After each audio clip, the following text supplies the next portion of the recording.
not only cooked, also steaming, frying, any heat, because it's the heat that destroys the enzymes. And enzymes are very fragile, and not that they're only fragile, they are very important for our digestion. They're pretty much catalysts.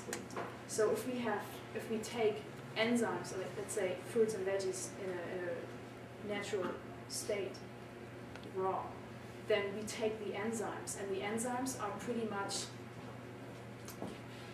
they help the digestive system to break down the nutrients. That means it gets faster to where we need it. Blood, muscles, brain, everywhere. And so the opposite, that's cooked food. I'm not here to say cooked food is the worst thing you can do, or I don't like that. I'm just saying, like I said before, combine it. Have some pizza, have whatever you have, and give the injection of raw food into your stomach, which can be a salad in the end, in the beginning. And then you have that in your stomach, and then it's going well together, because you have some enzymes, you have some missing enzymes, so the enzymes go and take care a little bit. But if you have only raw food, it's just so easy. It's just going all by itself, just digest, and soon you have the energy. So of course, the more raw, the better. The less cooked, the better. So that's all I'm saying here. And yeah, so there we have very, very different ingredients, and I would like to go over to the first recipe, so everyone has a sheet by now. And so we have hemp seeds. We have almonds, we have cashews, coconut oil, coconut butter, stevia, vanilla, and some shredded coconut. So some of the ingredients may be like, oh, what's that? I've never seen that. So I would like to show you. This is my tray for truffles. So going step by step, hemp seeds. Very little seeds, and very high in protein, and actually a complete protein. You can pretty much live on that for a few days if you happen to be outside somewhere and you don't know your path back home, or you're in the forest, whatever, and you have hemp seeds. You will survive.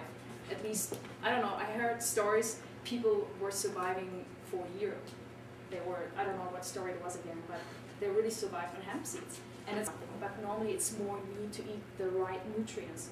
So if you eat a lot of raw food, you make sure you're level in minerals. So it's like, I have to stress out the minerals, because these are the nutrients we are missing mainly in our blood that makes us feel, like I said, kind of, oh, I feel so sluggish and tired and whatever it is. And so if you eat lots of superfoods, which is one example, is the hemp seeds, you feel, like I said, you have so much to do. You just grab some hemp seeds, maybe a handful or even more or less.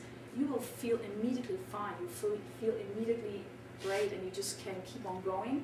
But I don't want to say have a diet on hemp seeds, because on the long term, like I said, it's only like a survival food. It's like a food that you may have handy just in case. But not say, oh, I can do a diet on that. Of course, then you have too much fat.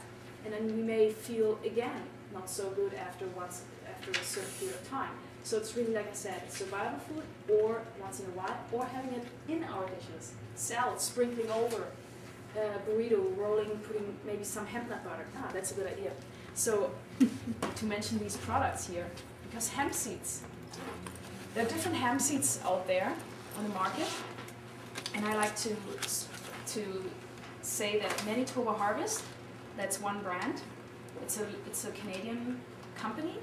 They offer pure hemp seeds, like raw, free of anything you can think of, because, I mean, you know, sometimes we just process stuff like in the kitchen, and we have maybe some flour in the hand, and we just grab something else. So this doesn't happen. They only produce hemp seeds. So they have nothing but hemp seeds.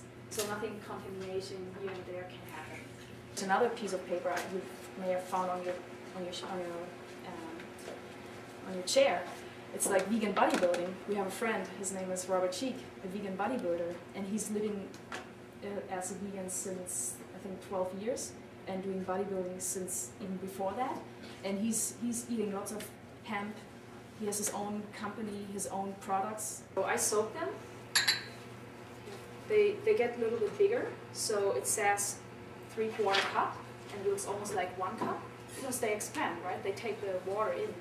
And something is very important, I didn't write it in here, because like I said, I gave another class before, but throw the water away. These, like nuts that have dark skin, don't keep the water, and any nut that has no skin or light skin, you should use the water. Not maybe for the recipe, but maybe drink it because the nutrients go into the water. In this case, enzyme inhibitors go into the water, and like it says, you don't want that in your body. If you want to have the enzymes active for your body, but if you drink the water or have it in your recipes, you slow it down. You stop that the enzymes are active, and that's actually what you want if you adopt to a raw food diet. So again, throw the water away when you soak them. Cashews, no skin, very plain, pretty yellowish, whitish. You should drink the water, or make a milk. Put it in your hemp milk you're preparing maybe, and add more water to have a litter. Use the water because the minerals go into the water. Not all of them, but some of them. And why would we throw that away? Coconut oil. This doesn't look like oil, but it is coconut oil. Or we call it sometimes coconut butter. So it's pretty, it can be very hard according to depending on the room temperature. I suggest to keep it in the fridge, that the shelf life is longer. Freezer, no need, because if it's in the fridge, it's already super hard. So that's why you may take it out before you use it. But it's okay if you don't. If you take it just out of the fridge and take a sharp knife, be careful, and take some bits out of it. And then room temperature, in a few hours, it's ready to go. So this is pretty much room temperature, so it's very creamy like butter. But I need it for my recipe melted. So that's why I call it oil, coconut oil. So another fat that I have today is cacao butter. Very delicious. Smells not too strong, but you can smell it. It's like super hard. It's harder than coconut butter. It's very hard, even almost like room temperature. It's super hard. So you have to melt that.